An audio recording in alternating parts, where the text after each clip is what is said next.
Bonjour, bonsoir à vous en Afrique, en Europe, en Asie et partout dans le monde. Voilà, on vous salue chez vous. Bienvenue pour notre vidéo dans l'édition en Afrique et en diaspora. Comme d'habitude, nous sommes toujours contents d'emmener vers vous des conversations dans le social, la politique, le culturel, un peu de tout. Nous sommes en Afrique, ici c'est le Congo-Brazzaville, et aujourd'hui on aimerait essayer de répondre à la question: où va l'argent du Congo? Où va l'argent du Congo? Parce que vous connaissez, pour ceux qui connaissent l'Afrique centrale, le Congo est un pays très riche en ressources minières, mais aussi en ressources humaines. Et le Congo-Brazzaville est un petit pays de 4 à 5 millions d'habitants et un pays qui accueille beaucoup d'étrangers. Donc, s'il y a 6-8 millions d'habitants, le reste, si on déduit les 4 ou 5 millions, le reste c'est des étrangers. Donc, c'est un pays très hospitalier. Et donc, par rapport, on a essayé de regarder autour les richesses, essayer de faire mettre un contrepoids, mettre les choses sur la balance, et on a mis d'un côté la quantité des richesses et de l'autre la qualité du développement. On dit qu'il la balance n'est pas équilibrée.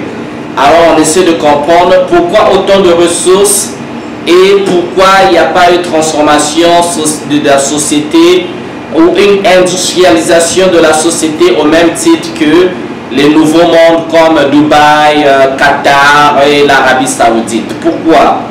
Et donc, je ne sais pas, c'est une réflexion, puis on va, voilà quoi, on a des idées comme ça, peut-être des réponses, mais on ne sait pas si c'est des vraies réponses. Et tout ce qu'on dira, c'est pas une attaque contre quelqu'un, on essaie juste de comprendre pourquoi un pays aussi riche avec autant d'argent et la population vit dans la précarité. Voilà. Alors, toi tu connais pourquoi l'argent du Congo, ça va où? Bon, premièrement, comme je vais reprendre, l'argent du Congo, le Congo, comme on dit, c'est un petit pays avec 4 millions d'habitants où nous avons beaucoup de richesses. Pourquoi les gens vivent dans la précarité? Donc déjà, nous sommes dans un pays où la corruption règne déjà, et les gens n'ont pas une bonne moralité. Ça veut dire, quand je parle des gens, c'est parce que c'est un groupe de personnes qui travaillent, qui ont de l'argent et qui ne pensent pas au développement de leur pays, qui ne se soucient pas de leur pays en fait. Donc c'est plus, nous sommes plus dans l'individualité que vivre dans le collectif en fait. Donc si je reconnais que l'argent du Congo actuellement, ça profite à un groupe de personnes qui ont une certaine influence au pays et qui font ce qu'ils veulent par rapport à leur influence. Donc ça peut être les ministres, les députés, un peu le gouvernement en gros, tout ce qui constitue le gouvernement, et après ça en profite aussi aux étrangers, donc qui en profitent quoi. Et pourquoi pas quand je parle des étrangers en général, donc que ce soit ceux de l'Occident et ceux d'Afrique aussi qui viennent juste pour en profiter quoi.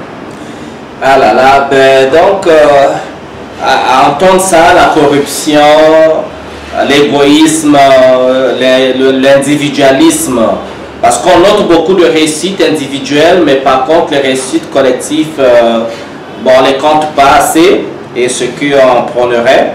Et donc la corruption est une chose, mais par contre je me dis, même s'il y a corruption, quand on essaie de faire le contrepoids avec les revenus, les entrées, même si on tirait 20-30% des revenus pétroliers ou bien des richesses, et le bois, parce que le bois, le pétrole sont les deux richesses, les deux ressources les plus exportées au Congo, on se dit quand même par rapport à la taille du pays, par rapport au nombre de la population, il pouvait quand même avoir quelque chose.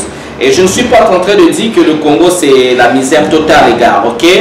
il n'y a pas des gens maigres comme ça, affamés, comme les images que l'Occident adore de l'Afrique, mais on se dit tout simplement par rapport à la quantité de ressources, de l'argent qu'il existe au Congo, le Congo aurait subi une transformation comme Dubaï, comme la Corée du Sud, comme tout, vraiment s'industrialiser. Et donc, je me dis que s'il y a la corruption, mais imaginez des gens qui ont des individualités, qui ont des millions et des milliards de dollars. Et même si la personne corrompue achetait 10 voitures de luxe, que ce soit des Ferrari, des Bugatti, des Rolls-Royce, et que la personne construisait voilà, des maisons.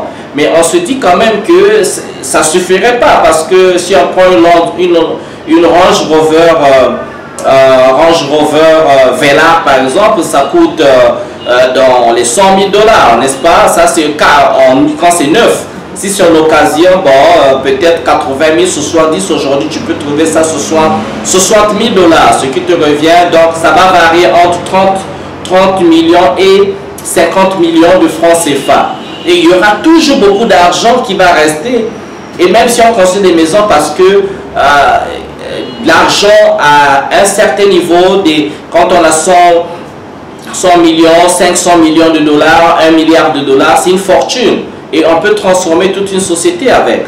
Alors si on a 5 individualités, 10, 20 comme ça, dans un petit pays comme ça, là, qui avait autant d'argent, ben, cet argent, il faut le dépenser. Et si cet argent est dépensé au Congo, ça stimule l'économie. Mais si l'économie n'est pas stimulée, quelque part, il y a un blocus. J'ai conversé avec un gars, un ami, et ce qui en sorti, il en est sorti que l'argent n'est pas gardé en banque. L'argent est gardé dans des malles et des malles, des sacs et des sacs en cash dans les maisons des gens. J'ai dit, waouh, l'argent en cash dans les maisons des gens, ben, c'est grave parce que l'argent en cash dans la